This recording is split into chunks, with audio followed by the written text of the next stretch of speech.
بسم اللہ الرحمن الرحیم۔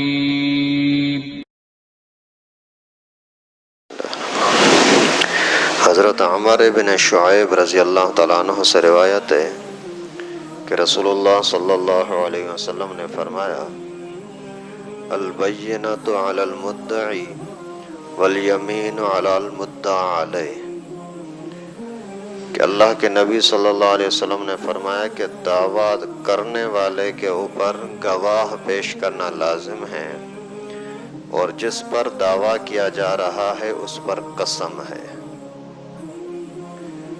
امام ابو حنیفہ رحمۃ اللہ علیہ فرماتے ہیں کہ یہ حدیث مبارکہ پورے جھگڑوں کے لیے ایک بنیاد ہے۔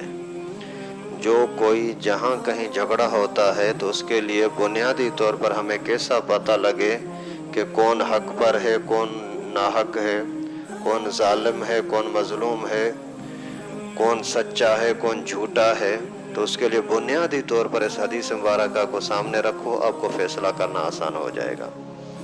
جس نے دعویٰ کیا اس کو بولو کہ دو گواہ پیش کرے، اور اگر گواہ پیش نہیں کر سکتا تو دوسرے بندے کو بولو کہ قسم کھائے۔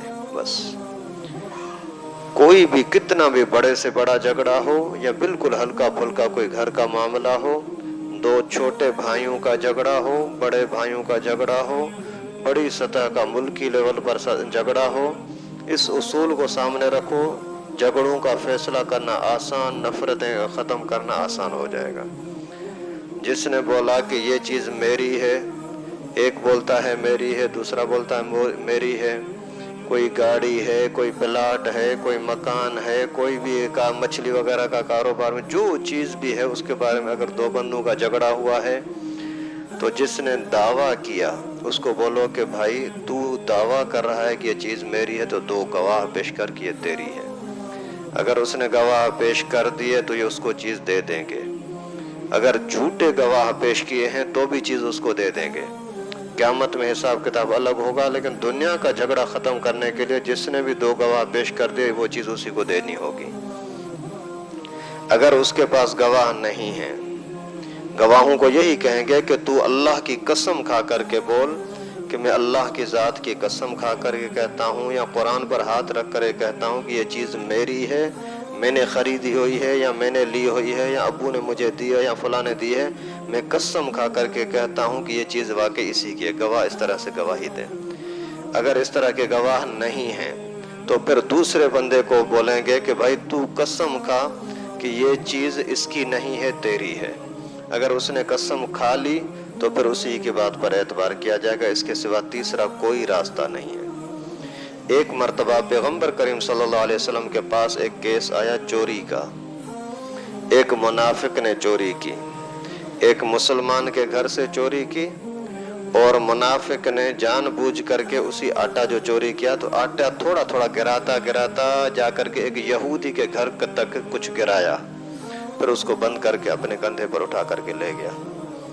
صبح کے ٹائم پر جیسے ہی چوری کا پتہ لگا، گھر والے نکلے، دیکھا یوں آٹا ذرا ذرا گرا ہوا ہے یہودی کے گھر تک۔ پیغمبر کریم صلی اللہ علیہ وسلم کے پاس آ گئے، آ کر کے بات پوچھی۔ پیغمبر کریم نے یہودی کو بھی بلایا، کیا مسئلہ ہے؟ اس نے بولا کہ مجھے پتہ نہیں ہے۔ تو اس نے جس کی چوری ہوئی تو اس نے بولا بھائی سیدھا آٹا تیرے گھر تک گرا ہوا ہے، اس سے زیادہ اور کیا ثبوت چاہیے؟ خیر اس نے بولا نہیں ہے۔ ابھی جس کی چوری ہوئی ہے وہ بولا اللہ کے رسول اس سے بڑا ثبوت اور کیا؟ پیغمبر کریم نے یہی اصول سامنے رکھا، فرمایا کہ جس کی چوری ہوئی ہے وہ ہے دعویٰ کرنے والا، تو دو گواہ پیش کر کس نے چوری کی ہے، اگر گواہ ہیں تو ابھی یہودی کے ہاتھ کاٹتے ہیں۔ تو اس نے بولا اللہ کے رسول میرے پاس گواہ نہیں ہے لیکن یہ نشانی ہے کہ آٹا ہے۔ پیغمبر کریم نے فرمایا تیرے پاس گواہ نہیں ہے؟ بولا نہیں ہے۔ یہودی کو بولا کہ تو قسم کھا، اس نے بولا میں قسم کھانے کے لیے تیار ہوں۔ تو مسلمان نے جس کی چوری ہوئی تھی اس نے عرض کیا اللہ کے رسول یہ تو قسم سے بڑا جرم شرک کرتے ہیں، مشرک ہیں، تو ان کے قسم کا کیا بھروسہ ہے؟ تو اللہ کے نبی صلی اللہ علیہ وسلم ناراض ہوئے اور فرمایا کہ یہاں گواہ پیش کر، یہاں اس کے قسم کو قبول کر، یہاں گواہ پیش کر، یہاں اس کے قسم کو قبول کر، یہاں گواہ پیش کر، یہاں اس کے قسم کو قبول کر۔ پھر اس سے قسم لی کہ تو یہ قسم کھا کہ میں اس رب کی قسم کھاتا ہوں جس رب نے تورات کو نازل فرمایا، حضرت موسیٰ پر، ابراہیم کو خلیل اللہ بنایا، اس رب کی قسم میں نے چوری نہیں کی۔ پھر اس کو آزاد کر دیا۔ پھر بعد میں جا کر یہ پتہ لگا کہ چور کوئی اور تھا۔ تو جہاں کہیں بھی فیصلے کا طریقہ یہ ہو کہ دعویٰ کرنے والے کو بولو کہ گواہ پیش کرو، نہیں ہے تو دوسرے سے قسم لے لو، بس فیصلہ کرنا آسان ہو جائے گا۔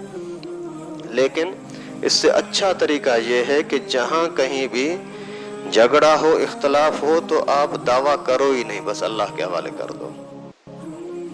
آپ کی پین کسی نے چوری کر لی، پیسہ کوئی کسی نے چوری کر لیا، کوئی گاڑی شاڑی کوئی ادھر ادھر ہو گئی، اگر آسانی سے لے سکتے ہو ٹھیک ہے، نہیں لے سکتے تو ایسا نہ کرو کہ اس چوری سے بڑھ کر کے لڑائی کے اندر پڑ جاؤ۔ لڑائی والا ماحول پھر خطرناک ہے۔ حضرت ابو امامہ رضی اللہ تعالیٰ عنہ کی روایت ہے کہ رسول اللہ صلی اللہ علیہ وسلم نے فرمایا، جو حق پر ہونے کے باوجود لڑائی کو چھوڑ دیتا ہے، جھگڑے کو چھوڑ دیتا ہے، تو میں جنت میں اس کو گھر دلانے کا ذمہ دار ہوں۔ اگر دو بندوں کا جھگڑا ہو گیا، ایک بندہ بولتا ہے یار مجھے یقین ہے، گواہ بھی ہیں، سب کچھ یقین ہے کہ یہ چیز میری ہے اور اس نے اٹھائی ہے، پھر بھی بولتا ہے یار چھوڑو، ابھی میں بات کروں گا، اس کی عزت خراب ہوگی، لوگوں کے سامنے دونوں آئیں گے، ابھی میں 2 گالیاں اس کو دے دوں، وہ مجھے گالیاں دے دے، تو لوگ دونوں کو برا بھلا سمجھیں گے، چھوڑو بس میں نہیں جھگڑا نہیں کرتا، ٹھیک ہے بھائی تیری مرضی۔ اللہ تعالیٰ اسی کو پھر جنت کے اندر مقام دیں گے، جگہ دیں گے، جس کا ضامن رسول اللہ صلی اللہ علیہ وسلم۔ اور اسی طریقے سے ایک علماء نے فتنے فساد سے، جھگڑے سے بچاؤ کا ایک بہترین نسخہ لکھا ہے۔